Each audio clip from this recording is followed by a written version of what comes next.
के शो में बार काउंसिल्स का इलेक्शन कमीशन पर तहफ्फुजात का इजहार, सुप्रीम कोर्ट से नोटिस का मुतालबा।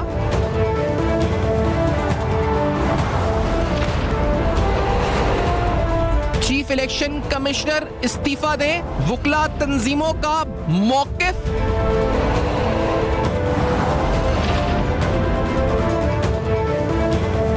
बड़ी सियासी जमातों की जानिब से चीफ इलेक्शन कमिश्नर को हटाने का मुतालबा मुस्तरद।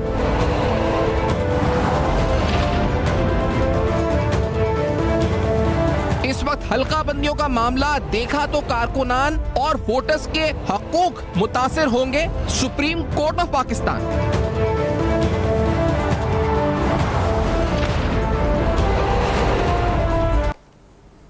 अस्सलाम वालेकुम। पस पर्दा हक़ाइक़ सनसनीखेज़ इंकशाफ़ात, प्रोग्राम बेनकाब, मैं हूँ आपके साथ सिफ़ान खान। नाज़रीन, इलेक्शंस के हवाले से कुछ अहम सवालात कानूनी आईनी। कल हमने देखा पाकिस्तान बार काउंसिल और सुप्रीम कोर्ट बार एसोसिएशन की तरफ से एक प्रेस रिलीज आई।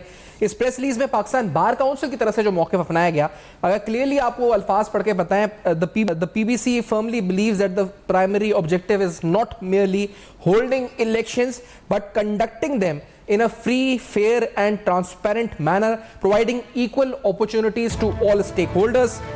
मजीद PBC ने अपनी प्रेस रिलीज में ये कहा था कि we will soon convene an all Pakistan representative convention to formulate and announce a line of action and date for a lawyers movement in Pakistan bar council का जो ये मौक़िफ़ 19 दिसंबर 2023 की प्रेस रिलीज में आया, इसमें वाज़ेह तौर पर कहा जी कि प्राइमरी ऑब्जेक्टिव जो है वो सिर्फ इलेक्शन कंडक्ट करना नहीं टाइमली, बल्कि free, fair and transparent elections conduct करना है। और उसके बाद सुप्रीम कोर्ट बार एसोसिएशन की भी एक प्रेस स्टेटमेंट आई। इस प्रेस स्टेटमेंट में कुछ और आगे बात गई, यानी उन्होंने ये तक कहा कि ज़रूरी नहीं कि टाइम पे इलेक्शंस कंडक्ट हो और इसमें कोई इस वक्त कदगर नहीं। मतलब जो उन्होंने स्टेटमेंट एग्जैक्टली दी, जो लफ्ज़ थे वो ये थे कि mere adherence to election timelines without addressing grievances may undermine stability rather than contribute to it.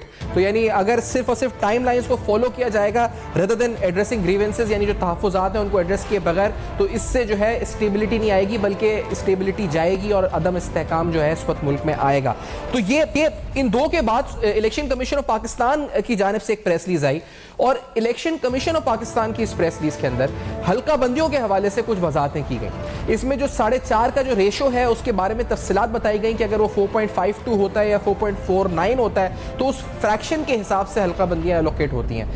जो इलेक्शन एक्ट है, इलेक्शन रूल्स हैं, जिसका 8 क्लॉज सब क्लॉज 1 के तहत सूबे की आबादी को आइन के आर्टिकल 51 106 के तहत सूबे के लिए मुख्तलिफ सीटों पर तकसीम किया जाता है और हर कोटे का तायुन इस तरह से होता है। फिर इसमें मजीद वजाहत की गई कुछ स्टैटिस्टिक्स की, जो इससे पहले जिन पे कहा जा रहा था जिला हाफिजाबाद की आबादी के हवाले से, जो 1,31,909 है, जबकि कौमी असम्बली की एक सीट का कोटा तकरीबन जो है वो 9,05,595 है लोगों के अफराद पर मुश्तमिल है। तो इसका clarification election commission of Pakistan की इस प्रेस रिलीज में आया। लेकिन इसके बाद एक और डेवलपमेंट हुई।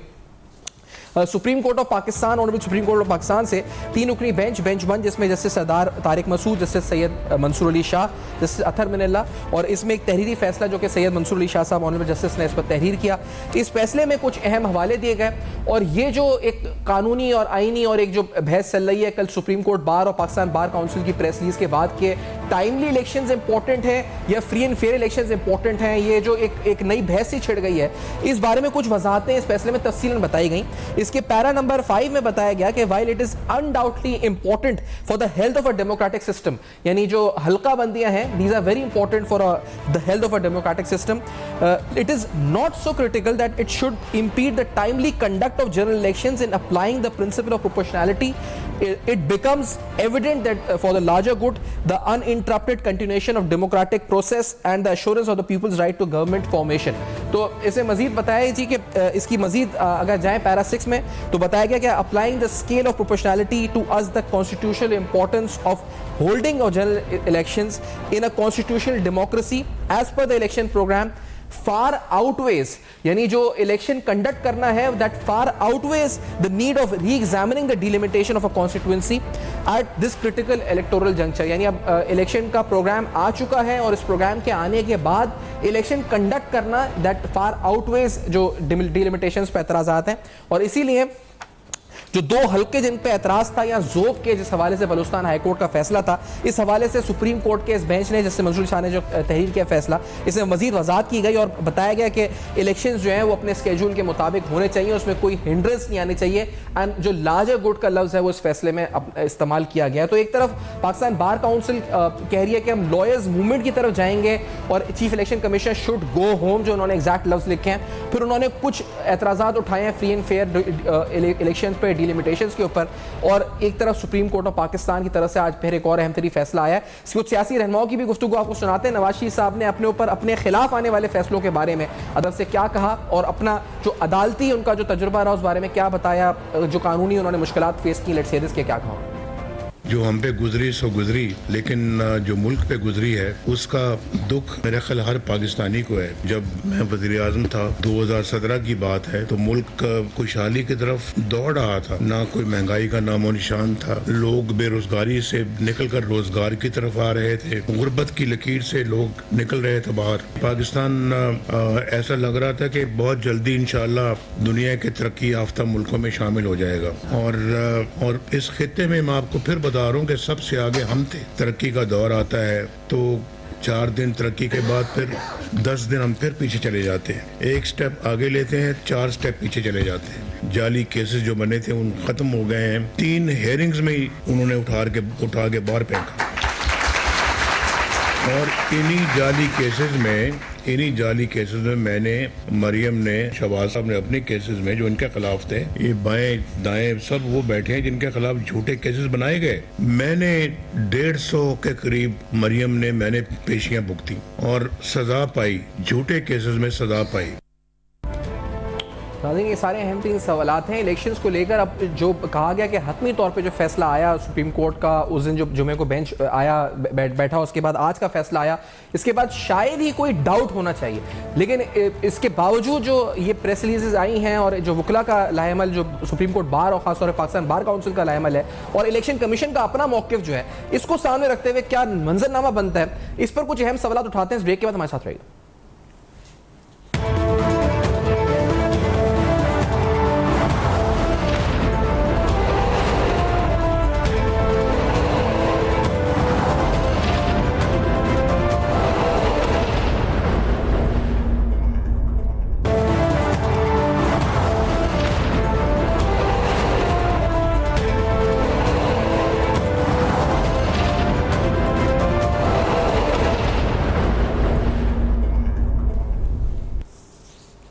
Welcome back. आप देख रहे हैं बेनकाब। हाफिज़ एहसान अहमद एडवोकेट साहब इस्लामाबाद स्टूडियो में, अब्दुल्ला गुल साहब साथ मौजूद हैं, मैं सीनियर तजनिगार, और दोनों से प्रोग्राम का आगाज़ करते हैं। हाफिज़ एहसान साहब, आपकी तरफ आते हुए सर ये फरमाएं कि जब सुप्रीम कोर्ट बार और फिर पाकिस्तान बार कहता है the PBC firmly believes that the primary objective is not merely holding elections but conducting them in a free fair and transparent manner, और फिर सुप्रीम कोर्ट बार कहता है mere adherence to election timelines without addressing grievances may undermine the stability. तो sir ये दोनों जो इशारा कर रहे हैं, फिर आज जो मंसूर अली शाह साहब का ऑनरेबल जस्टिस का फैसला आया, आप कैसे देख रहे हैं आईन और कानून की रोशनी में हाफिज़ साहब इन तमाम मामलों को?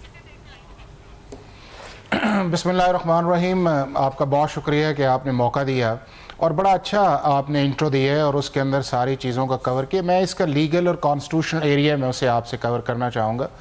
नंबर 1 ये है कि इस वक्त पाकिस्तान के अंदर 8 फरवरी 2024 को इलेक्शन होने हैं या नहीं होने हैं, इसको सुप्रीम कोर्ट ऑफ पाकिस्तान के 3 ऑर्डर्स इस वक्त इन फील्ड हैं। एक ऑर्डर आपके पास 3 नवंबर 2023 का है जिसके अंदर चीफ जस्टिस ऑफ पाकिस्तान ने उस बेंच को प्रिजाइड किया और उसके अंदर जो डेट 8 फरवरी 2024 की गई वो with the conference of the election commission of Pakistan और प्रेसिडेंट ऑफ पाकिस्तान है। और उसके बाद ये कहा गया कि ये जो ऑर्डर है ये पत्थर में लकीर है और हम 8 फरवरी 2024 को इलेक्शन को इंश्योर करेंगे। दूसरा order election commission of Pakistan का उस वक्त आया कि जब लाहौर हाई कोर्ट ने एक ऑर्डर जो था इलेक्शन कमीशन ऑफ पाकिस्तान का नोटिफिकेशन 11 दिसंबर 2023 का सस्पेंड किया, जिसमें appointment of district returning officer और रिटर्निंग ऑफिसर्स थे, और वो जब चैलेंज हुआ सुप्रीम कोर्ट ऑफ पाकिस्तान के अंदर तो 15 दिसंबर 2023 को सुप्रीम कोर्ट ऑफ पाकिस्तान का एक ऑर्डर आया, जिसके अंदर ना सिर्फ उस ऑर्डर को सस्पेंड किया गया बल्कि साथ ही जो जज साहब हैं उनके मुतालिक भी रिमार्क्स किए गए। अपना ऑर्डर जो 3 नवंबर था 2023 का उसको रिट्रीट किया गया, और तीसरा जो पटिशनर्स है उनके मुतालिक भी जो है वो एक्सप्लेनेशन जो है कॉल की गई, और इस चीज़ को इंश्योर किया गया कि आप इलेक्शन कमीशन ऑफ पाकिस्तान आज इलेक्शन प्रोग्राम जो है अंडर सेक्शन 57 आप इशू करें, और इस मुल्क के अंदर 8 फरवरी 2024 को इलेक्शन होंगे। तीसरा ऑर्डर जो है जिसका आज आपने जिक्र किया, इसकी 18 दिसंबर 2023 को हियरिंग हुई। ये बलूचिस्तान हाई कोर्ट की 2 कॉन्स्टिट्यूंसीज हैं जो प्रोविंशल्स हैं, इसके अंदर जोब की है, जोब 1 और जोब 2 है, और उसके अंदर जो डिलिमिटेशन का प्रोसेस था उसको बलूचिस्तान हाई कोर्ट ने एडवाइज़ किया, और जो इलेक्शन कमीशन ऑफ पाकिस्तान का था 26 नवंबर 2023 का, कि आप इसको मॉडिफाई करें और इसके मुताबिक जो है वो कॉन्स्टिट्यूंसीज बनाएं। और ये मामला जब इलेक्शन कमीशन ऑफ पाकिस्तान ने चैलेंज किया तो जो इस वक्त acting chief justice of Pakistan है उनकी सरबराही में जस्टिस मंसूर अली शाह और जस्टिस अतर मिनल्ला साहब का एक ऑर्डर आया है कि इलेक्शन प्रोग्राम जब इशू कर दिया जाए तो डिलिमिटेशन का प्रोसेस जो है जो सेक्शन 20 के अंदर फाइनलाइज होता है, जो फॉर्म 7 है उसको आप मॉडिफाई नहीं कर सकते, और सेक्शन 57 इलेक्शन एक्ट का प्रोग्राम जो है वो प्रिवेल अपॉन करेगा, और इस मुल्क के अंदर जो है इलेक्शन जो है वो 8 फरवरी 2024 को होंगे, और इसके अंदर किसी को कोई शक शुबा नहीं आना चाहिए। और डिलिमिटेशन का प्रोसेस जो है हम इलेक्शन प्रोसेस के बाद देखेंगे जब ये काम मुकम्मल हो जाए। सवाल ये कि जब अब ये तो वो ग्राउंड रियलिटी है। सवाल ये कि सर ये जो जब ऑनरेबल सुप्रीम कोर्ट का आज का जो फैसला जो 18 तारीख की हियरिंग है उसमें जो लफ्ज इस्तेमाल कर रहा है कि it becomes evident that the larger good के लिए ये जरूरी है, तो ये बात क्या सुप्रीम कोर्ट बार और पाकिस्तान बार काउंसिल जो कि रिप्रेजेंटेटिव बॉडीज हैं वकला की, क्योंकि वो तो जो उनके नुमाइंदगान आके बोल रहे हैं वो कह रहे हैं कि अगर डिलिमिटेशन चेंज होती है तो इससे इलेक्शन की टाइमलाइन पे फर्क नहीं पड़ेगा, तो क्या वो इसको इंटरप्रेट नहीं कर पा रहे कि जो वो मुतालबा कर रहे हैं उससे डिस्टेबिलिटी आएगी ना कि स्टेबिलिटी? हाफिज साहब अच्छा, अब जो है ना, मैं इसके कॉन्टेक्स्ट के अंदर आप पीछे जाऊंगा तो फिर आपको समझ आएगी कि इन जो डिलिमिटेशन का प्रोसेस है इसके अंदर प्रॉब्लम क्यों आई है। प्रॉब्लम इसलिए आई है कि जब आप कोई भी सेंसस आपकी federal government under article 53 approve करती है विद द CCI, तो उसको आप नोटिफाई करते हैं, और उस नोटिफाई जब आप करते हैं तो आर्टिकल 51 के नीचे 2 चीज़ें आती हैं। एक ये है कि फेडरल गवर्नमेंट जो है वो विद द 2/3 मेजॉरिटी जो है, चूँकि आपकी आबादी जो है वो हर 10 साल के बाद बढ़ती है, तो आप उसके अंदर नेशनल असम्बली और प्रोविंशियल असम्बलीज़ की सीट्स को बढ़ाते हैं, और जब आप सीट्स को उनको बढ़ाते हैं तो उसकी बुनियाद के ऊपर फिर आप जो है वो अपनी कॉन्स्टिट्यूंसीज को बनाते हैं, और वो एवरेजली जो है तकरीबन 8 लाख के करीब जो है वो आप एक MNA की कॉन्स्टिट्यूंसी जो आती है पर पॉपुलेशन जी। अब इस वक्त हुआ ये कि जब 153 का आपने सेंसस जो था वो डिजिटल को नोटिफाई करवाया, और जब 7 अगस्त 2023 को आया और 9 अगस्त को जब गई, तो उस वक्त आपके लिए कॉन्स्टिट्यूशनल अमेंडमेंट जो थी वो मुमकिन नहीं थी कि आपने सीट्स को बढ़ाना है। अब जब आपने सीट्स को नहीं बढ़ाना था तो उसके लिए जो दूसरा आपने अप्रूव किया था वो डिलिमिटेशन का था, तो जब डिलिमिटेशन का आपने किया तो उसके अंदर आपकी आबादी भी बढ़ी, आपके वोटर्स भी बढ़े, लेकिन आपकी जो सीट्स थी जो प्रोविंस की थी, जिस तरह पंजाब की 141 रह गई, बलूचिस्तान की 16 रह गई, उसकी KPK की जो है वो 41 रह गई, और सिंध की 56 रह गई। तो जब आबादी आपकी बढ़ी तो उन आबादीज को आपने जो प्रोविंसेस की एलोकेशन ऑफ सीट्स थी उसके अंदर आपने उन्हें एडजस्ट करना था।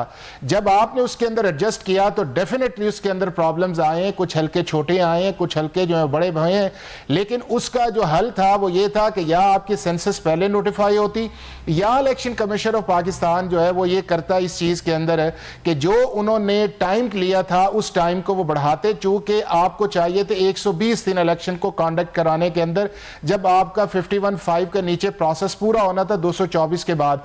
इन्होंने पहले तो नेग्लिजेंस का मुजाहरा किया इलेक्शन कमीशन ऑफ पाकिस्तान ने, और इन चीजों को प्रोएक्टिव नहीं लिया, और जब चीजें सुप्रीम कोर्ट ऑफ पाकिस्तान के अंदर गई तो वहां के ऊपर जाके जिन्होंने डेट दी फरवरी की, ये मुनासिब नहीं था कि फरवरी की डेट देते, इसको जाना चाहिए था मार्च फरवरी के एंड के अंदर या मार्च के ऊपर, चूंकि इन्होंने 55-56 दिन दिए थे और कॉन्स्टिट्यूशन के अंदर इनके पास 90 दिन उस वक्त अवेलेबल नहीं थे। अब जब इन्होंने 56-57 दिन दिए और 30 नवंबर को आपने नोटिफाई किया तो 12 दिन जो थे वो बड़ा मुश्किल था कि आप इन डिलिमिटेशंस की एडजस्टमेंट को करें। और फिर उसके अंदर यह है कि जब सुप्रीम कोर्ट का ऑर्डर भी मौजूद हो, कॉन्स्टिट्यूशन का पीरियड भी रन कर रहा हो, तो ये सिचुएशन आनी थी और ये सिचुएशन जो है इसके अंदर जितने भी कंसर्न्स हैं वो तकरीबन सारों के जेन्युइन है। दूसरा इसके अंदर ये है कि आर्टिकल 218 के नीचे जो है, लेकिन क्या अगर इस कंसर्न का हल ये है कि चीफ इलेक्शन कमीशन मुस्ताफी हो जाए, ही शुड गो होम जो लफ्ज इस्तेमाल हुआ है, और अगर वो ही गोज होम तो क्या डिलिमिटेशन सही हो जाएंगी उससे? और क्योंकि अब तो सुप्रीम कोर्ट ये कह चुका है कि हमें इन्हीं के साथ फॉलो करना है। अब मैं सफान भाई अब उसकी तरफ आ रहा हूं जो हमारी प्रेस रिलीज आई है हमारी पाकिस्तान बार काउंसिल की और सुप्रीम कोर्ट बार काउंसिल्स की, सुप्रीम कोर्ट बार एसोसिएशन, दो चीजें जो हैं जो इसके अंदर इंपॉर्टेंट है, बाकी तो छोड़ें इस चीज के अंदर के जो भी उन्होंने इसके अंदर कहा है और उसके अंदर कंसर्न्स या रिजर्वेशंस शो किए हैं, और ये हमारे कॉन्स्टिट्यूशन के अंदर भी लिखा हुआ आर्टिकल 218 है कि उसके अंदर ये है कि इस मुल्क के अंदर फ्री फेयर और ट्रांसपेरेंट इलेक्शन करवाने इलेक्शन कमीशन ऑफ पाकिस्तान की रिस्पॉन्सिबिलिटी है, और ये पाकिस्तान का सुप्रीम कोर्ट कई दफा अपनी जजमेंट्स के अंदर इसको रिट्रेट कर रहा है। तो ये चीजें ऐसी नहीं है कि अगर आप ये डिमांड करें कि फ्री फेयर और ट्रांसपेरेंट इलेक्शन होने चाहिए तो ये जो है ये कॉन्स्टिट्यूशन रिक्वायरमेंट और इलेक्शन कमीशन ऑफ पाकिस्तान को करना चाहिए। अब दूसरी जो एस्पेक्ट्स ये है कि क्या इलेक्शन कमीशन ऑफ पाकिस्तान का चीफ कमिश्नर जो है उसका प्रोसेस जो है वो अपॉइंटमेंट से लेके उसका रिमूवल क्या सिर्फ प्रेस रिलीजेस से आता है या उसका कॉन्स्टिट्यूशनल एक रिक्वायरमेंट है? अब वो जो कॉन्स्टिट्यूशनल रिक्वायरमेंट है वो तो ये है कि लीडर ऑफ द हाउस और लीडर ऑफ द ऑपोजिशन जो है अगर 3 नाम में मुत्तफिक होते हैं तो वो आपकी जो हाउस की असेंबलीज की जो स्टैंडिंग कमेटी है उसमें जाएगा जो सेनेट और नेशनल असेंबली की है, और अगर वो नहीं होते तो 3-3 नाम दे के कर दें। बट रिमूवल जो है वो सिर्फ और सिर्फ 3 चीजें हैं, या ये है कि आप वो शख्स खुद रिजाइन कर दे, या ये है कि वो अनसाउंड माइंड हो जाए, वो किसी वजह से अपना परफॉर्म कर ना सके, और तीसरा आर्टिकल 209 के नीचे जो है वो उसकी इंपीचमेंट की जाए जिस तरह सुप्रीम कोर्ट के जजेस या हाई कोर्ट की जाती है। इसके अलावा कोई ऑप्शन नहीं है। अब आ जाए कि क्या चीफ इलेक्शन कमिश्नर जो है वो अगर रिजाइन देता है तो उसके बाद की सिचुएशन क्या है? नंबर 1 ये है कि उसकी डिस्क्रिप्शन है, वो मेरा नहीं ख्याल कि उसके अंदर रिजाइन देंगे। दूसरा इशू ये है कि अगर वो रिजाइन देते हैं तो फिर आपके पास आर्टिकल 217 के नीचे एक एक्टिंग जो मोस्ट सीनियर मेंबर है इलेक्शन कमीशन का वो आपका बन सकता है, और उसके अंदर आपका जो इलेक्शन प्रोसेस है वो फ्रस्ट्रेट नहीं हो सकता। लेकिन तीसरी चीज जो उससे ज्यादा डेंजरस है कि अगर पूरा कमीशन का कमीशन ही जो है वो इस चीज के अंदर अपना रिजाइन कर देता है तो फिर आपके मुल्क के अंदर जो है वो कॉन्स्टिट्यूशन के मुताबिक इलेक्शन कंडक्ट करवाने के लिए कोई बॉडी नहीं होगी तो इलेक्शन नहीं होंगे। उसके लिए फिर एक ही वे फॉरवर्ड होगा, वो ये होगा कि जो गवर्नमेंट हो वो एक रेफरेंस भिजवाए टू द प्रेसिडेंट, और प्रेसिडेंट जो है वो अंडर आर्टिकल 186 जो है वो सुप्रीम कोर्ट ऑफ पाकिस्तान से बात करे कि जी चूंकि अब कमीशन नहीं है तो अब आप हमें एडवाइस करें कि हम हमारा वे फॉरवर्ड क्या है इस मुल्क के अंदर कंडक्ट करवाने का। तो ये वो सारी इशू है, लेकिन चीफ इलेक्शन कमिश्नर के हद तक जो है ना प्रोसेस रुकेगा और ना प्रोसेस, आप कह रहे हैं ना प्रोसेस रुकेगा, लेकिन फिर भी सुप्रीम कोर्ट फिर क्यों कह रहा है कि हमें इस वक्त इसमें इस मामले में नहीं पढ़ना चाहिए फॉर लार्जर गुड? मैं इस पे आता हूं, मुझे इजाजत है अब्दुल्ला गुल साहब से पहले वो इसलिए अच्छा सर मुझे अब्दुल्ला गुल साहब को भी शामिल किया। अब्दुल्ला गुल साहब, क्या कोई रुकावट अभी भी है इलेक्शन की कंडक्ट में, या it is a very smooth आपको नजर आता है जो ट्रांजिशन यहां से नजर आ रही है, it is very smooth, there is no hindrance? Gul sahab बिस्मिल्लाहिर्रहमानिर्रहीम, बड़ी हाफिज साहब ने मेरे ख्याल में मुफस्सल गुफ्तगू फरमाई है, लेकिन जहां तक ये तो है कवानीन के वकला का इशू ये होता है और कानून का ये इशू होता है कि वो हमेशा अपने एम्बिट में सोच के और जो कानून के जितने भी दायरे होते हैं उसके अंदर रहते हुए गुफ्तगू करता है। लेकिन एक जो है वो हमें सिक्योरिटी चैलेंजेस हैं और जो एनवायरमेंटल चैलेंजेस हैं। आज देखें ना कि एक बहुत बड़ा हमें जो है कामयाबी अल्लाह की मेहरबानी से बलूचिस्तान में मिली है,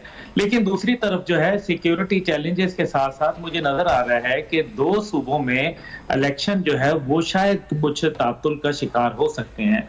उसकी वजह यह है कि आज जितने लोग इलेक्शन के हवाले से बहुत बढ़ बढ़ कर बात कर रहे हैं, और शायद उसके अंदर मैं भी बात करता हूं कि इलेक्शन होने चाहिए, लेकिन दूसरी तरफ जब अगर खुदा ना खास्ता कोई नाखुशगवार वाकयात 2-4 हो गए बहुत बड़े बड़े किस्म के, तो फिर यही हम लोग होंगे जो कहेंगे कि सिक्योरिटी फोर्सेस की जिम्मेदारी है, उनके ऊपर जो है उनको क्या तकलीफ पड़ी थी, उन्होंने क्यों ऐसे वक्त में इलेक्शन कराए जब हालात इतने खतरनाक थे और दहशतगर्द जो थे वो, देखिए ना वजीर आजम कह रहे हैं कि 60% दहशतगर्दी में इजाफा हुआ है। और हमने देखा है कि अफगानिस्तान के हवाले से हमें बहुत सारी मुश्किलात आ रही हैं। जो अमरीकी साख्त का असला है, आज जॉन कर्बी ने क्या बोला है जब उसको 19 तारीख को सवाल पूछा गया, जो नेशनल सिक्योरिटी के वहाँ कोऑर्डिनेटर हैं अमेरिका के, तो उन्होंने को कहा गया कि पाकिस्तान में जो असला इस्तेमाल हो रहा है, जो दहशतगर्दों के हाथ लगा है, वो तो अमेरिका का असला है, अमेरिका वहां क्यों छोड़ के गया। देखिए ना, उसका सवाल का जवाब उन्होंने गोल मोल करके दिया।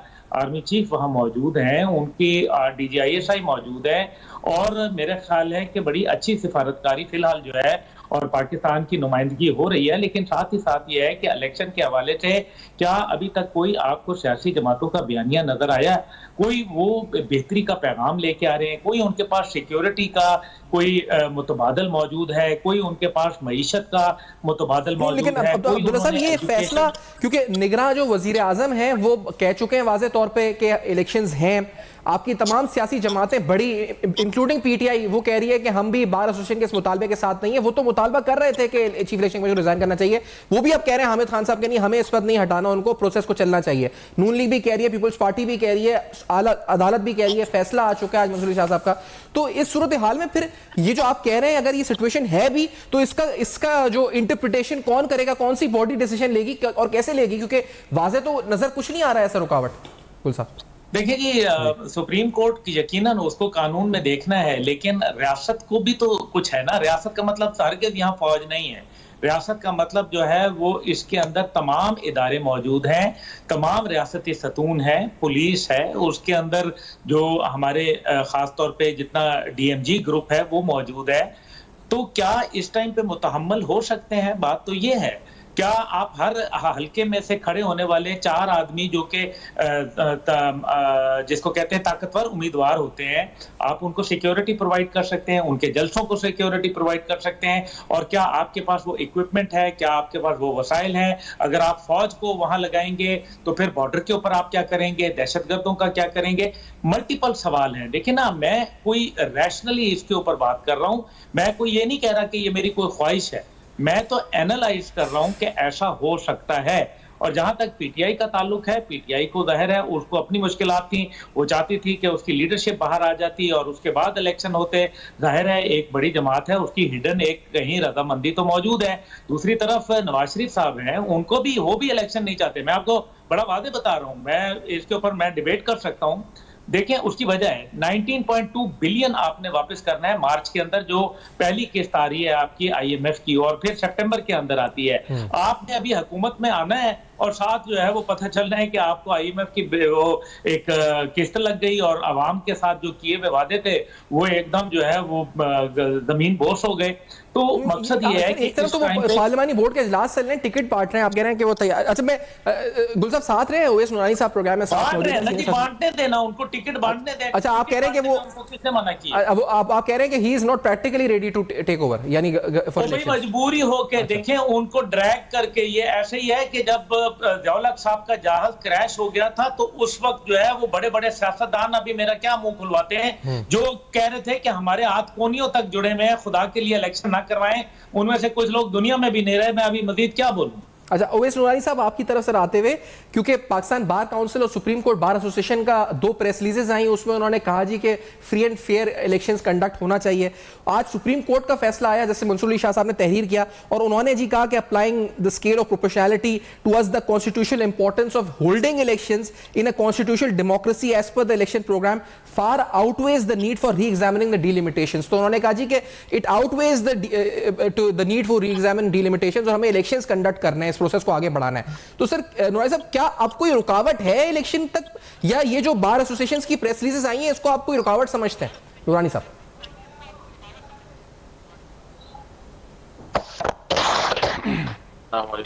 जी वाला बहुत शुक्रिया, आपने लिया। वैसे काफी देर से मुझे होल्ड कर रखा था के साथ जी। बार मैं साहब की जो बातें ना, मैं उनसे थोड़ा बहुत बात करता हूँ। पाकिस्तान में 8 फरवरी का ऐलान किया गया है, जो कि एक तारीख है इलेक्शन की, और उसका अब तक पाकिस्तान में माहौल नहीं बन सका है। अगर के देहातों में, शहरों में और इजला में और दरियाई इलाकों में जहाँ जहाँ भी है, उसकी बुनियादी वजह दो हैं और वो इंतहाई जरूरी है। एक तो KPK और बलूचिस्तान, इन इलाकों के अंदर उस वक्त बर्फ हो, वोटर्स का इस भारी रफ्तार में बाहर आना और वोट को कास्ट करना नामुमकिन है। तो इलेक्शन तो वहीं पे आपका डाउटफुल हो गया। सेकंड सबसे बड़ा इंपॉर्टेंट इशू जो है इस वक्त वो सिक्योरिटी का इशू है।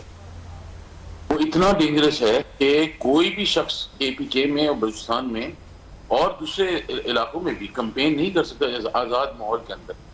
तो खाली चीफ जस्टिस साहब का ये कहना कि इलेक्शन तो इसी तारीख को होंगे, कि तो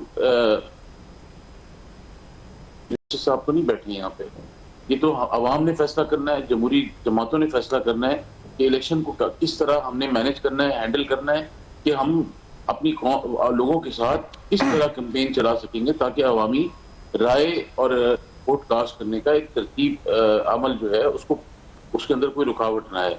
तीसरी बात ये कि देखें, सबसे इम्पोर्टेंट चीज ये तकरीबन 7-8 जमातों ने तो आपको वैसे ही डाउटफुल कर दिया है कि भाई हल्का बंदियों के पर जो MQM ने डॉक्टर खालिद मकबूल सिद्दीकी साहब ने कल किया, परसों बयान किया कि 2018 वाला माहौल मिल रहा है हल्का बंदियों में जो कराची में हालात हुए हैं। इसके अलावा JUI ने भी KPK के अंदर ये कहा है कि हल्का बंदियों के नाम पे वहाँ पे भी हुआ है। इसलिए नून खुद कहती है कि ये प्रॉब्लम इशू आ रहे हैं। पाकिस्तान पीपल्स पार्टी के इश्यूज भी वहाँ पे पंजाब के अंदर एरिया है। तो ये इतने सारे क्वेश्चन मार्क्स जो खड़े हो गए हैं, तो 8 फरवरी को जब रिजल्ट आएगा, 9 फरवरी को, अगले दिन सब यही कह रहे होंगे कि इलेक्शन 2 नंबर है, जाली है। तो प्रोसेस होने से पहले ही उसके ऊपर सवालिये बड़े निशान खड़े हो गए हैं। यानी ये एक ऐसा नहीं है कि मेरे हल्के में खाली प्रॉब्लम हो गई है तो अब्दुल्ला भाई की प्रॉब्लम हो गई, आपके हल्के में प्रॉब्लम, 2-4 पूरे हल्कों में, पूरे जिलों में प्रॉब्लम है। इसी सूरत हाल में इलेक्शन होने से पहले मुतनाज़ा बन गया है और इसके ऊपर सीरियस डेवलपमेंट होनी चाहिए कि इलेक्शन को देखें कि किस तरह ये फेयर, फ्री और ट्रांसपेरेंट करेंगे। देने का फिर कोई फायदा नहीं होगा। इसमें दो बातें हैं नुरानी साहब। एक आपने जो बात की सिक्योरिटी के पॉइंट ऑफ व्यू से जो कंसर्न्स हैं, एक आपने सिक्योरिटी कंसर्न्स की बात की और दूसरी बात जो की वो ये जो डिलिमिटेशंस पे कंसर्न्स हैं मुख्तलिफ पार्टीज के, उसकी बात की।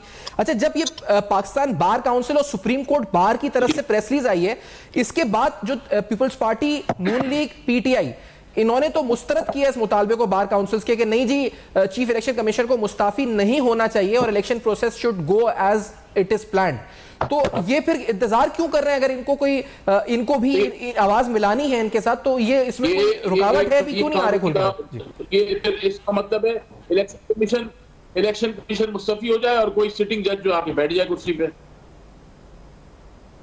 सही, यही मकसद हुआ ना। अब हमारा मसला ये नहीं है, हमारा मसला ये है कि कैंपेन किस तरह होगी।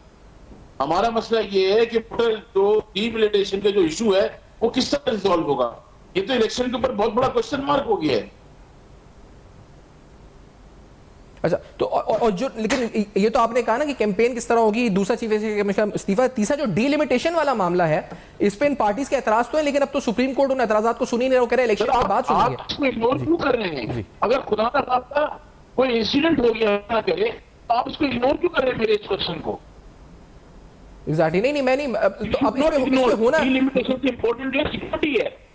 मैं ये पूछना चाहता हूँ, पाकिस्तान पीपल्स पार्टी KPK कैंपेन कर सकती है? नहीं। JUI कर सकती है? नहीं। जमीयत पाकिस्तान कर सकती है? नहीं। पाकिस्तान मुस्लिम लीग नून कर सकती है? नहीं। कोई जमात KPK और बलूचिस्तान में कैंपेन नहीं कर सकते। आप अख्तर जान बेंगल से, शेरपाल साहब से, मौलाना फजल रहमान साहब से, आसिफ जरदारी साहब से, जिनसे चाहे आप बैठा सकते हैं कि आप कैंपेन कर सकते हैं KPK और बलूचिस्तान के अंदर। हत्ता कि कराची की हालत में खराब है, रोज किलिंग, रोज मर्डर, रोज फैली यहाँ पे भी। तो किस हालत में सबसे बड़ा इशू सिक्योरिटी का है। यदि आप ये देखें, कल की जो परसों की है 23 सिक्योरिटी फोर्स के एहलकार PI खान में पुलिस चौकी पे मार दिए और वो आराम से रोडों पे घूम रहे हैं। उस हालात में आप कैंपेन किस तरह करेंगे? ये समझा है ना कि ये जो तारीख पे इलेक्शन कमीशन ने जो दे दी, तो भाई आप क्यों करेंगे यार? नहीं, आपको किसने आपका काम फैसला सुनाना है, हमारा काम उसमें करना है कि हमारे तारीख दी इलेक्शन कमीशन ने, तो अब इसमें होना क्या चाहिए फिर? इसका मतलब आप जिस तरह कह रहे हैं बड़ा सीरियस इशू है ये, तो क्या ये पार्टीज को to the election commission approach करना चाहिए, इलेक्शन कमीशन को अदालत को अप्रोच करना चाहिए, क्या इसका रास्ता होना चाहिए? इस मुल्क के अंदर मरहूम जुल्फ़िकार अली भुट्टो की बेटी जो साबिक वज़ीर आज़म रही खातून, सबसे पहली खातून पाकिस्तान की वज़ीर आज़म रही है, वो एक टारगेटेड मंसूबे के तहत उसको शहीद किया गया एन इलेक्शन से पहले। ये रियलाइज करना चाहिए चीफ जस्टिस और जजेस जो थे बेंचेस के ऊपर कि पाकिस्तान में सबसे अहम इंपॉर्टेंट इशू क्या है। अब जब इसके ऊपर ये थोड़ी कोई बात कि अगर कोई जज सुप्रीम कोर्ट में बैठे होते हैं बस मुझे इलेक्शन करा दो, भाई इलेक्शन तो कराने की सब तैयार है। सियासी जमातों का तो फैसला यही होता है कि भाई इलेक्शन जो टेस्ट केस होता है, अखाड़ा होता है और उसमें उतरता है, इलेक्शन से अवामी राय लेता है, 10,000 या 2 लाख वोट लेगी, उसका मसला है। मगर यहाँ सूरत हाल बहुत मुख्तलिफ है। तो ये जजेस जो बैठे सुप्रीम कोर्ट में या इलेक्शन कमीशन में, ये मुहाजराई ना करें, ये कौम के हक में फैसला दें कि इसका हल क्या है। अच्छा हाफिज अहसान साहब, आप सुन रहे हैं जो कंसर्न्स नूरानी साहब रेस कर रहे हैं, these are genuine concerns regarding security. Hafiz Ahsan साहब, आप इसमें आईनी कानूनी रास्ता क्या हो सकता है, क्योंकि ये कह रहे हैं कि सिक्योरिटी कंसर्न्स हैं, कैंपेन नहीं हो सकती। अब्दुल्ला गुल साहब भी बता रहे हैं 2 सूबों की सूरत हाल मखदूश है, नूरानी साहब कराची का हवाला भी दे रहे हैं। Now how to address this Hafiz Ahsan साहब, कानूनी तौर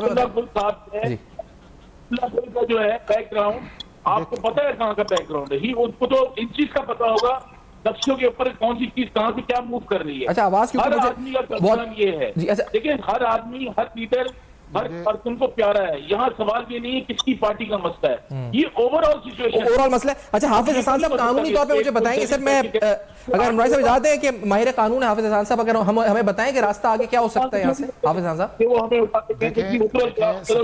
इलेक्शन करा और देखें सफान भाई, इसके 2 एस्पेक्ट्स हैं। जो मैंने पहला एस्पेक्ट साहब से बयान किया था वो आपके पाकिस्तान की एक कॉन्स्टिट्यूशनल पोजीशन या आपके कॉन्स्टिट्यूशनल स्कीम, और दूसरा हमारी सुप्रीम कोर्ट के जजमेंट्स हैं। जो दूसरा जिन पॉइंट्स पे कंसर्न्स जो हैं वो उनका एक्सप्रेस किया गया है, वो चीज़ें ऐसी हैं कि जिनको टेकअप 2 ही इंस्टीट्यूशंस करेंगे अगर आप इस एंगल को देखना चाहते हैं। एक नंबर 1 जो है कि इस वक्त जो सिटिंग गवर्नमेंट है और उसके साथ जो प्रोविंशियल गवर्नमेंट्स हैं, और दूसरा उसके बाद इलेक्शन कमीशन ऑफ पाकिस्तान है। चूँकि ये सारी चीज़ें जो हैं इनका जो मीडिया के अंदर जो है अब वो बात उससे आगे गुजर गई है।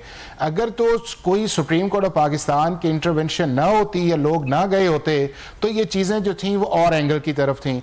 अगर ये है कि अगर ये सारी चीज़ें जो जेन्युइन कंसर्न्स, अगर फ़र्ज़ किया ये जिस तरफ इशारा किया जा रहा है और वाकई जेन्युइन कंसर्न्स है, लॉ एंड ऑर्डर की भी सिचुएशन इस मुल्क के अंदर काफ़ी डिटेरिएशन है, और जो पॉलिटिकल पार्टीज़ की एक विल होती है कैंपेन करने की या एक पॉलिटिकल एनवायरनमेंट बनाने की, वो भी इस मुल्क नजर नहीं आ रही। बावजूद इस चीज के कि कल से आपके मुल्क के अंदर से नॉमिनेशंस पेपर जो हैं वो लोगों ने लेने शुरू कर दिए हैं और परसों उसकी आखिरी डेट होगी जिसके अंदर वो सारे क्लोज कर दिए जाएंगे।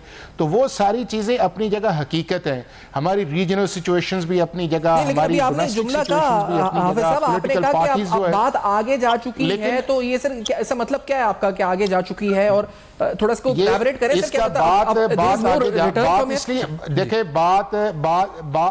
बात इसलिए आगे जा चुकी है कि बात इसके अंदर अब आई है सुप्रीम कोर्ट ऑफ पाकिस्तान। अगर इन सारी चीज़ों के कंसर्न्स हैं और फेडरल गवर्नमेंट या प्रोविंशियल गवर्नमेंट्स या उसके बाद आपका इलेक्शन कमीशन ऑफ पाकिस्तान जो है वो इनएबिलिटी शो करता है कि इस एनवायरनमेंट के अंदर हम फ्री फेयर और ट्रांसपेरेंट इलेक्शन नहीं करवा सकते, तो आपको जाना ultimately supreme court of Pakistan के अंदर ही पड़ेगा। चूंकि सुप्रीम कोर्ट ऑफ पाकिस्तान के अंदर आपके इलेक्शन कमीशन ऑफ पाकिस्तान की भी कॉन्फ्रेंस है, आपकी जो इस वक्त गवर्नमेंट है उसके अटॉर्नी जनरल की भी कॉन्फ्रेंस उसके अंदर है, उसके अंदर प्रेसिडेंट ऑफ पाकिस्तान की भी कॉन्फ्रेंस है, और उसके ऊपर जो है दोबारा 15 दिसंबर को जो फैसला है वो उस चीज के अंदर है।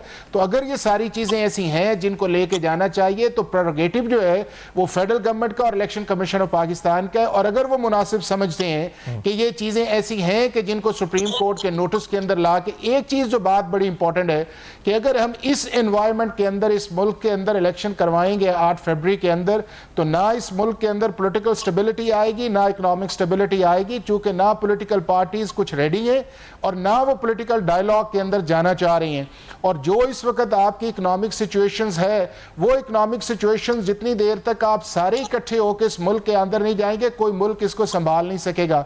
तो सिर्फ इलेक्शन करवाना इस चीज का कि जी इलेक्शन होने चाहिए, बिल्कुल कॉन्स्टिट्यूशनल रिक्वायरमेंट है, लेकिन उस कॉन्स्टिट्यूशनल रिक्वायरमेंट से पहले उसके जो बेनिफिट्स हैं जो एक डेमोक्रेटिक है, वो जिस तरह पाकिस्तान के अंदर हर इलेक्शन कंट्रोवर्शियल होते आए हैं, अगर इस दफा भी कंट्रोवर्शियल की तरफ गए तो पाकिस्तान के लिए बहुत बड़ा डिजास्टर होगा। सही, लेकिन अनफॉर्चुनेटली ये जो बात आप कह रहे हैं हाफिज साहब, आई एम नॉट एग्रीइंग और डिसएग्रीइंग, बट जो हमारे जो ऑनरेबल जजेस हैं उनके जो फैसले आए हैं सामने वो बिल्कुल इसके कॉन्ट्ररी हैं जो हम नजर आ रहे हैं। अब्दुल्ला गुल साहब, तो are we moving towards a deadlock Abdullah Gul sahab, या ये जो निशानदेही नूरानी साहब कह रहे हैं, आप कह रहे हैं, ये बातें जो सामने यहाँ डिलिमिटेशंस पे तहफ़्फ़ुज़ात जमातों के आए हैं, जो फैसले आए हैं, तो ये तो फिर एक और शायद इसी वजह से अनसर्टेनिटी हमें स्टॉक मार्केट में और दीगर हवाले से नजर आ रही है। अब्दुल्ला गुल साहब, यही वजह है क्या?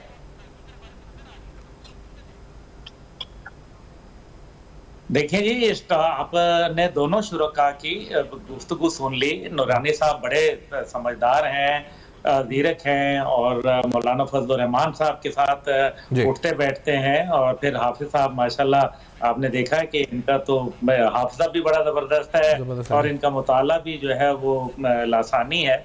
मसला यह है कि मेरी वही बात से दोनों शुरका ने एग्री किया, या तो मैं गलत कह रहा था। अब देखना यह है कि ये सारी चीज डेडलॉक तो बढ़ रहा है या नहीं बढ़ रहा, लेकिन क्या किसी भी हादसे की सूरत में सुप्रीम कोर्ट जिम्मेदारी कबूल करेगी? क्या ये जितने बढ़ के फैसले और बड़ा इस टाइम पे पजीराई तो मिल रही है, लेकिन क्या जब कुछ खुदा ना खास्ता जब कोई बड़ा नुकसान हो गया, जो कि दुनिया चाहती है, हमारे जो इस टाइम पे पाकिस्तान हालत जंग में है सैफान साहब, पाकिस्तान हालत जंग का शिकार है। ये कोई मामूली बात नहीं है कि अगर हम समझे पाकिस्तान जो है वो कोई आम रूटीन मैटर पे चल रहा है। ये कोई ये नहीं है, यहाँ किसी की अना का मसला नहीं है कि ये इलेक्शन नहीं करवाने, या कोई करवाना नहीं चाहता, या कोई हमारी ख्वाहिश नहीं है, या किसी इदारे को फर्क पड़ता है। ओ भाई, इदारे ने क्या करना है उनका। देखे ना, ये जो कभी लाडले का जिक्र किया गया, कभी किसी का किया गया, ये सब बातें हैं मेरे ख्याल में। इसलिए हमें इससे बढ़कर जो है वो बात करनी चाहिए मुल्क की सालमियत की, और ये बिल्कुल बात दुरुस्त था। सही, अब्दुल्ला साहब, मुझे ब्रेक की तरफ बढ़ना है सर। मैं अनफॉर्चुनेटली एक ब्रेक है, इसके बाद हम जारी रखेंगे। आफ्टर दिस ब्रेक हम खैबर पख्तूनख्वा से भी स्पेसिफिकली जानेंगे कि वहां क्या राय है। आफ्टर दिस ब्रेक हमारे साथ रहिए।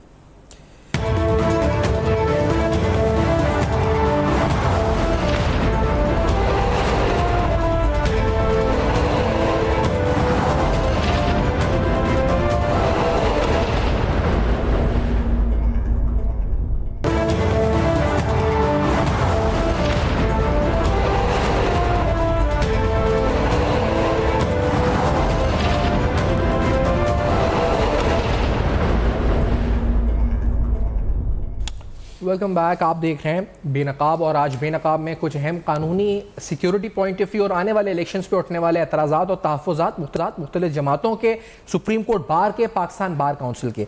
आज के फैसले में जो पैरा 7 है, इसमें काफ़ी clearly supreme court of Pakistan ने डिलिमिटेशंस के हवाले से अपनी वजाहत जो है एक जिसे कहा जाए कि सुप्रीम कोर्ट का फैसला बता देता है कि आगे का रास्ता क्या होगा। इसमें लिखा है जी कि in the present case, because of the crucial stage of election process, we are of the considered view that holding of general elections is far more imperative and should be prioritized over the delimitation of constituencies. Holding of timely election in the two constituencies are more important than insisting otherwise.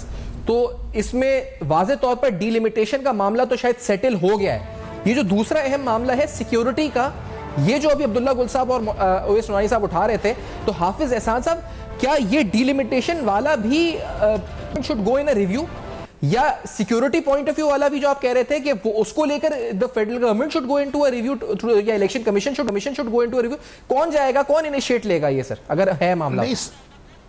देखें Safwan, देखें चीज़ ये है कि वो अगर security वाला जो मामला है, वो उस पर मैंने एक आपसे बात की थी कि अगर ऐसे कंसर्न या फेडरल गवर्नमेंट इस तरह समझती है कि ना इस कैंपेन को हम सिक्योरिटी दे सकते हैं, ना ये है कि हम जो वो मोमेंटम है उसके अंदर जो इलेक्शन कैंपेन के लिए चाहिए फॉर द इलेक्शन प्रोसेस जो है वो हम दे सकते हैं, तो वो उसके अंदर जो प्रेरोगेटिव है या वो जो मूव करना है वो किसी और ने नहीं करना, बल्कि सिर्फ फेडरल गवर्नमेंट ने करना है, और with the consultation and conference of the election commission of Pakistan.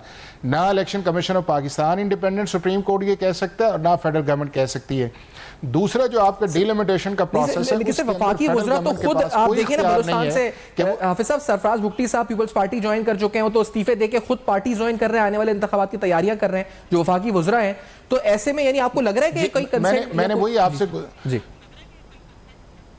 नहीं, मैं आपसे वही गुजारिश कर रहा हूं ना कि दूसरा जो आपने डिलिमिटेशन वाली बात की है उसके अंदर ये सिर्फ और सिर्फ इलेक्शन कमीशन ऑफ पाकिस्तान का काम है, चूंकि इलेक्शन प्रोसेस के अंदर कोई फेडरल गवर्नमेंट के पास लीगल कॉम्पिटेंसी नहीं है कि वो जाके अब सुप्रीम कोर्ट के अंदर ये कहे कि जी डिलिमिटेशन वाला जो प्रोसेस हुआ है उसको रिविजिट करें। ये इस वक्त पाकिस्तान के अंदर पास्ट एंड क्लोज प्रोसेस है। आप डिलिमिटेशन का प्रोसेस जो है उसको छेड़ नहीं सकते, ना कॉन्स्टिट्यूशन के अंदर फेडरल गवर्नमेंट छेड़ सकती है, ना इलेक्शन एक्ट के अंदर छेड़ सकती है। ये सिर्फ और सिर्फ इलेक्शन कमीशन का काम है।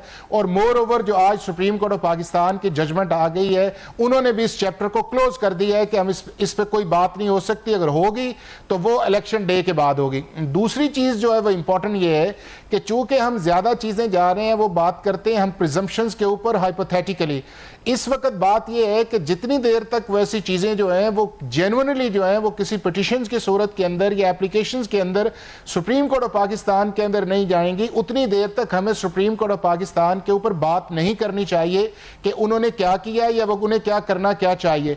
उन्होंने जो किया वो किया फेडरल गवर्नमेंट की कॉन्सेंट के साथ, उन्होंने जो किया इलेक्शन कमीशन ऑफ पाकिस्तान की कॉन्सेंट के साथ, और उन्होंने जो किया वो किया आपका पॉलिटिकल पार्टीज की कॉन्सेंट के साथ। और इस केस के अंदर पॉलिटिकल पार्टीज मौजूद थी। और इसी तरह आप ये देखें कि जब यूं ही लाहौर के इलेक्शन का लाहौर हाई कोर्ट का एक ऑर्डर आया आपके सामने 13 तारीख को आया, तो उस वक्त सारी पॉलिटिकल पार्टीज जो थी वो शाम को इस चीज पे आ गई कि हम इस चीज को लार्जर बेंच के आगे जाके चलेंगे। और पाकिस्तान की सारी पॉलिटिकल पार्टीज थी, चाहे पीएमएलएन थी, चाहे पीटीआई थी या दूसरी आईपीपी थी, सारी पार्टीज ने कहा हम उस ऑर्डर को चैलेंज करेंगे।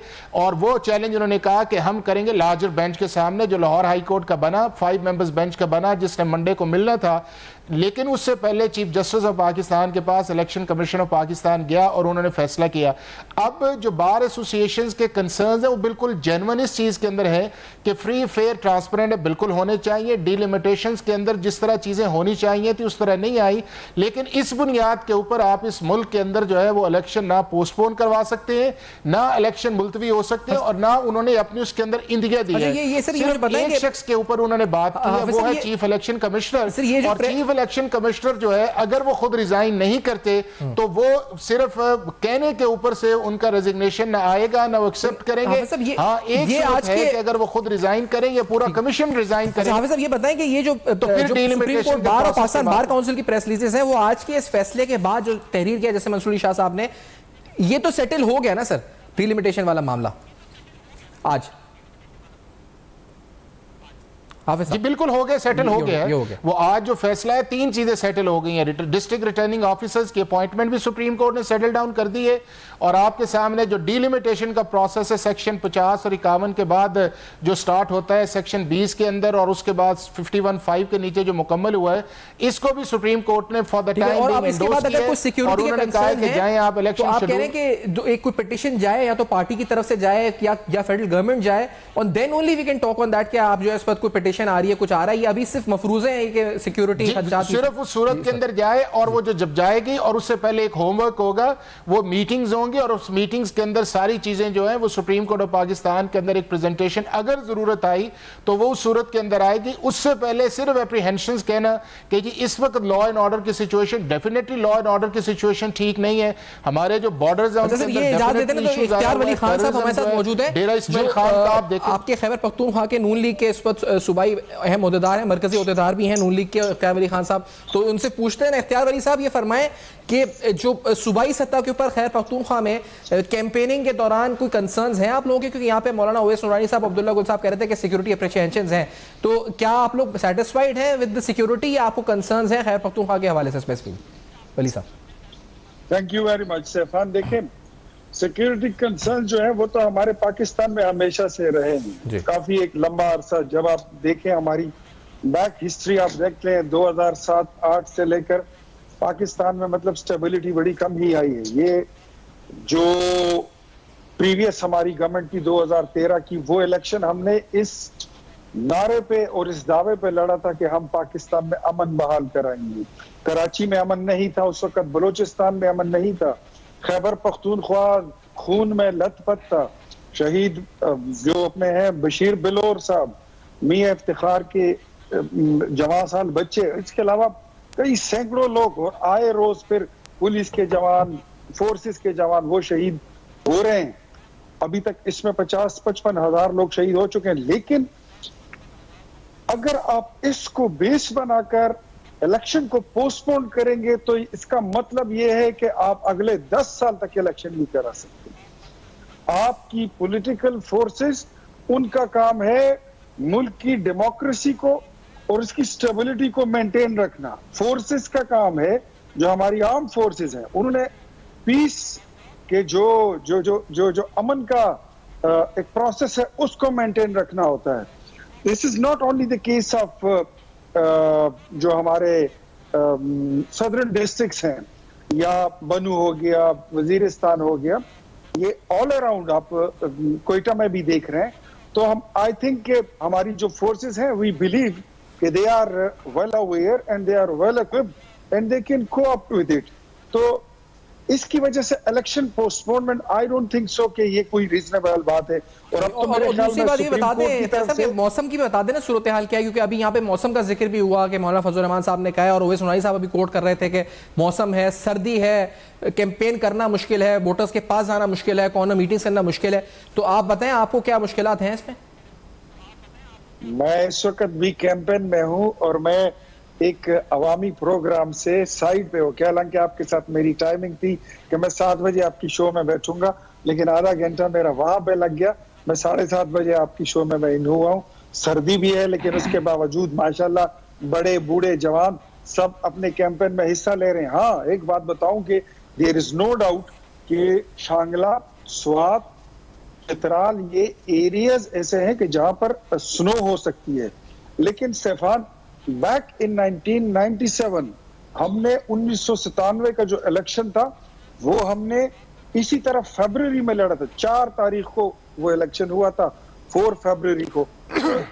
इसकी वजह से, स्नो की वजह से या ठंड की वजह से इलेक्शन पोस्टपोन करना, आई डोंट थिंक सो ये कोई मुझे रीजनेबल बात नहीं लग रही। इस पे भी अपना कमेंट दे देना कि आप फिर इन जो प्रेस रिलीजेस को कैसे देखते हैं, जो सुप्रीम कोर्ट बार और पाकिस्तान बार ने कहा था कि डिलिमिटेशंस का मामला है और फ्री फेयर इलेक्शंस में ये डिलिमिटेशंस जो है ये स्टेबिलिटी नहीं लाएंगी, और अगर इन पर इलेक्शन हुए तो फिर उन पर सवाल उठेगा और वो डिस्क्रेडिट हो जाएंगे और फिर chief election commissioner should go home.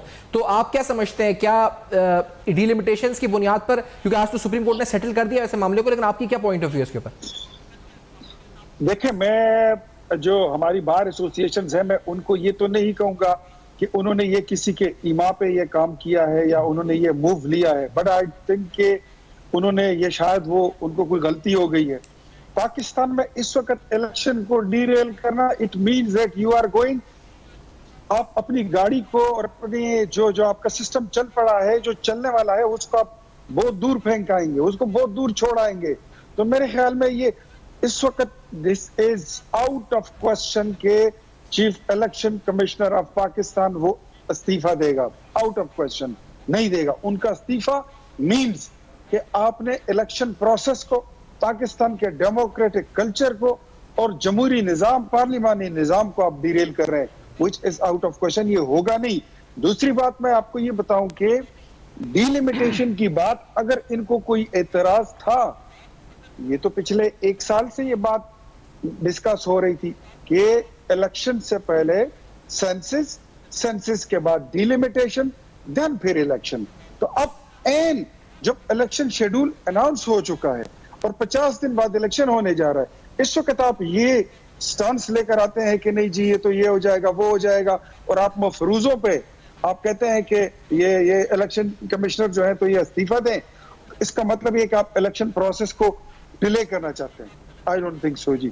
I disagree, totally disagree. ठीक है, तो ये आप जो आपको वो आ रही है इसमें से कि कहीं से करवाई गई, क्यों हुई, कैसे हुई, ये सवालात हैं इस प्रेस रिलीज में। तो हाफिज हसन साहब, बीइंग अ लॉयर, आपको भी है इसमें कुछ कंसर्न्स के क्या इंटेंशंस क्या है basically Pakistan bar council, supreme court bar की बिहाइंड दिस? देखें, जो सबसे इम्पॉर्टेंट चीज़ है कि अगर आप ब्रॉडली इन चीज़ों को देखा जाए तो सिर्फ दो चीज़ें ऐसी हैं कि जिससे ऊपर जो है वो शायद उसकी टाइमिंग मुनासिब नहीं है। एक डिलिमिटेशन वाला प्रोसेस कि जब आपके मुल्क के अंदर इलेक्शन प्रोग्राम्स को अनाउंस कर दिया जाए तो लीगली और कॉन्स्टिट्यूशनली ये मुमकिन नहीं है कि आप डिलिमिटेशन वाले प्रोसेस के अंदर जाएं। दूसरा, उसके अंदर जो इम्पॉर्टेंट चीज़ है वो है चीफ इलेक्शन कमीशन के रेजिग्नेशन वाली बात। और वो जो बात है कि अगर डिलिमिटेशन वाला प्रोसेस था, अगर ये तो आ गया था आपके पास 30 नवंबर को, इसको जब डी नोटिफाई होने से पहले आपने एक माह पहले जो है इसका ड्राफ्ट आया था, तो अगर उस वक्त टेकअप किया जाता, और जेन्युइनली बात है कि बिल्कुल डिलिमिटेशंस के अंदर इश्यूज हैं और वो डिलिमिटेशंस के इश्यूज एड्रेस होने चाहिए। कई कॉन्स्टिट्यूंसीज बड़ी हैं, कई कॉन्स्टिट्यूंसीज छोटी हैं, लेकिन टाइमिंग के कॉन्टेक्स्ट के अंदर अगर देखा जाए तो वो टाइमिंग जो है उसी वजह से इस मुल्क के अंदर डिबेट आई हुई है कि क्या इलेक्शन प्रोग्राम के इशू होने के बाद या सुप्रीम कोर्ट ऑफ पाकिस्तान की जो 3 जजमेंट्स आई हैं, तीसरी तो आज आई है, 2 पहले आ गई हैं, उसके बाद ये आना चाहिए या नहीं आना चाहिए, तो ये एक क्वेश्चन मार्क है। अदरवाइज बाकी जितनी चीजें हैं उन्होंने उसके डिनाई भी नहीं किया कि इलेक्शन नहीं पोस्टपोन होने चाहिए, उन्होंने इस चीज पे भी डिनाई नहीं किया कि फ्री फेयर उनकी रिस्पांसिबिलिटी है, और इस चीज के अंदर भी आया है कि इलेक्शन कमीशन ऑफ पाकिस्तान को responsibility mere adherence to timelines without addressing grievances will may undermine stability. तो उन्होंने ये तो कहा है ना कि मेयर जो है एडहेरिंग टाइमलाइंस, यानी टाइमलाइंस कोई अहमियत नहीं रखती है until and unless free and fair.